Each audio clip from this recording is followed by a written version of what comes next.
السلام علیکم۔ آج کی ویڈیو ولادت رسول صلی اللہ علیہ وآلہ وسلم پر ہے۔ کل کی ویڈیو میں بھی ہم نے ولادت رسول صلی اللہ علیہ وآلہ وسلم کے کچھ واقعات بیان کیے تھے۔ آج کی ویڈیو میں بھی ہم کچھ واقعات بیان کریں گے۔ ترمذی میں ابن عباس سے روایت ہے کہ رحمت عالم صلی اللہ علیہ وآلہ وسلم نے فرمایا، اللہ تعالیٰ نے خلق کی تخلیق فرمائی تو مجھے سب سے اچھے گروہ میں بنایا، پھر ان کے 2 گروہوں میں سے زیادہ اچھے گروہ کے اندر رکھا، پھر قبائل کو چنا تو مجھے سب سے اچھے قبیلے کے اندر بنایا، پھر گھرانوں کو چنا تو مجھے سب سے اچھے گھرانے میں بنایا، لہٰذا میں اپنی ذات کے اعتبار سے بھی سب سے اچھا ہوں اور گھرانے کے اعتبار سے بھی سب سے بہتر ہوں۔ جن دنوں میں آپ صلی اللہ علیہ وآلہ وسلم پیدا ہوئے، اس وقت عرب کے شہری لوگوں میں یہ رواج تھا کہ وہ اپنے بچوں کو شہری امراض سے تحفظ کے لیے دیہاتی عورتوں جو دودھ پلانے والی ہوتی تھیں ان کے حوالے کر دیتے تھے۔ اس رسم و رواج کے مطابق نبی پاک صلی اللہ علیہ وآلہ وسلم قبیلہ بنی سعد کی ایک خاتون حلیمہ بنت ابی ذؤیب کے حوالے کر دیے گئے۔ حلیمہ کے شوہر کا نام حارث بن عبد العزیٰ تھا اور وہ بھی قبیلہ بنی سعد ہی سے تھا۔ دودھ پلانے کے دوران حضرت حلیمہ سعدیہ نے رحمت عالم صلی اللہ علیہ وآلہ وسلم کی برکت کے ایسے نمونے دیکھے کہ تعجب میں پڑ گئیں۔ اس کی تفصیلات انہی کی زبانی پیش ہیں۔ ابن اسحاق فرماتے ہیں کہ حضرت حلیمہ سعدیہ بیان کرتی ہیں کہ وہ اپنے شوہر کے ساتھ اپنا ایک چھوٹا سا بچہ جو دودھ پیتا تھا لے کر بنی سعد کی عورتوں کے قافلے میں اپنے شہر سے باہر دودھ پینے والے بچوں کی تلاش میں نکلی۔ یہ قحط سالی کے دن تھے اور قحط نے کچھ باقی نہ چھوڑا تھا۔ میں اپنی ایک سفید گدھی پر سوار تھی اور ہمارے ہاں ایک اونٹنی بھی تھی، لیکن باخدا اس سے ایک قطرہ دودھ نہ نکلتا تھا۔ ادھر بھوک سے بچہ اس قدر بلکتا تھا کہ ہم رات بھر سو نہ سکتے تھے۔ نہ میرے سینے میں بچے کے لیے کچھ تھا اور نہ اونٹنی اس کی خوراک دے سکتی تھی۔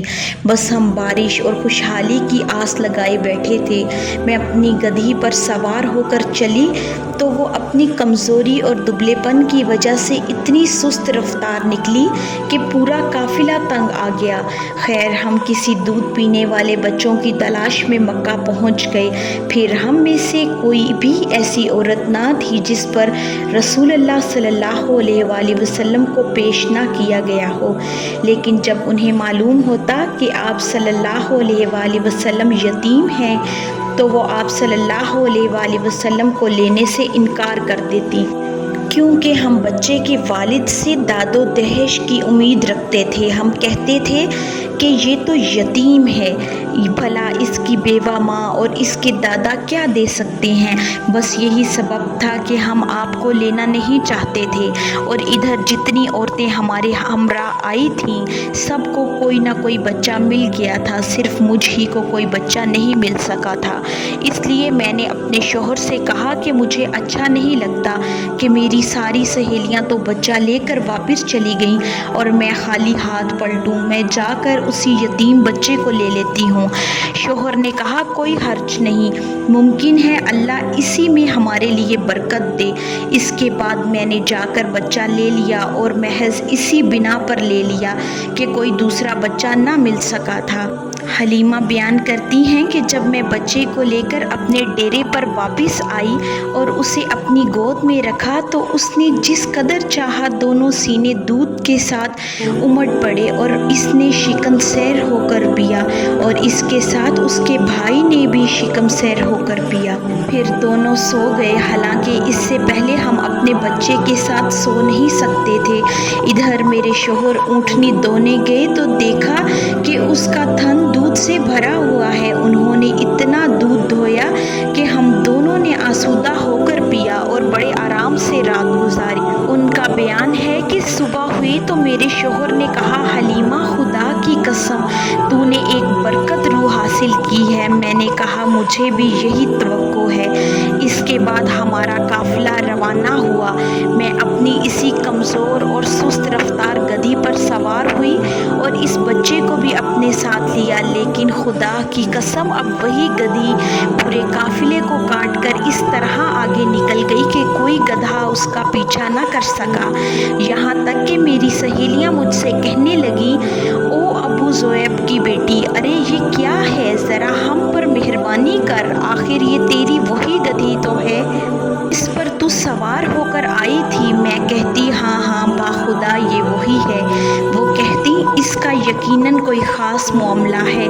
پھر ہم اور بنو سعد بھی اپنے گھروں کو گئے۔ مجھے معلوم نہیں کہ اللہ کی روئے زمین کا کوئی خطہ ہمارے علاقے سے زیادہ قحط زدہ تھا، لیکن ہماری واپسی کے بعد میری بکریاں چرنے جاتی تو آسودہ حال اور دودھ سے بھرپور واپس آتی۔ ہم دودھ دھوتے اور پیتے، جبکہ کسی اور انسان کو دودھ کا ایک قطرہ بھی نصیب نہ ہوتا۔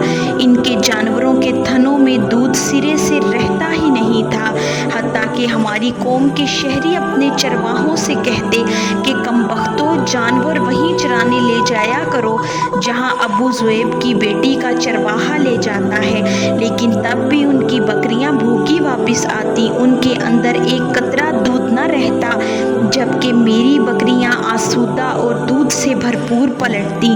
اس طرح ہم مسلسل اللہ کی طرف سے اضافے اور خیر کا مشاہدہ کرتے رہے، یہاں تک کہ اس بچے کے 2 سال پورے ہو گئے اور میں نے دودھ چھڑوا دیا۔ یہ بچہ دوسرے بچوں کے مقابلے سب سے زیادہ تندرست نکلا۔ اس کے بعد اس بچے کو ہم اس کی والدہ کے پاس لے گئے، لیکن ہم اس کی جو برکت دیکھتے آئے تھے اس کی وجہ سے ہماری انتہائی کوشش اور خواہش رہی کہ بچہ ہمارے ہی پاس رہے۔ چنانچہ ہم نے اس کی ماں سے گفتگو کی۔ میں نے کہا کیوں نہ آپ اپنے بچے کو میرے پاس ہی رہنے دیں کہ ذرا اور مضبوط ہو جائے، کیونکہ مجھے خطرہ ہے کہ مکہ کی وبا اس کی صحت پر برا اثر ڈالے گی۔ غرض کہ ہمارے مسلسل اصرار پر انہوں نے بچہ ہمیں واپس دے دیا۔ اس طرح آپ صلی اللہ علیہ وآلہ وسلم مدت رضاعت ختم ہونے کے بعد بھی حلیمہ سعدیہ کے پاس ہی رہے۔ ویڈیو کو اینڈ تک دیکھنے کا بہت شکریہ۔ کل کی ویڈیو میں ہم ولادت رسول صلی اللہ علیہ وآلہ وسلم کے بقیہ واقعات اور آپ صلی اللہ علیہ وآلہ وسلم کی مکی زندگی کے بارے میں بات کریں گے۔ اگر آپ کو آج کی ویڈیو پسند آئی ہو تو لائک، شیئر، کمنٹ اور سبسکرائب ضرور کریں اور گھنٹی کے نشان کو ضرور دبائیں تاکہ آپ کو آنے والی ویڈیوز کی نوٹیفیکیشن بر وقت ملے۔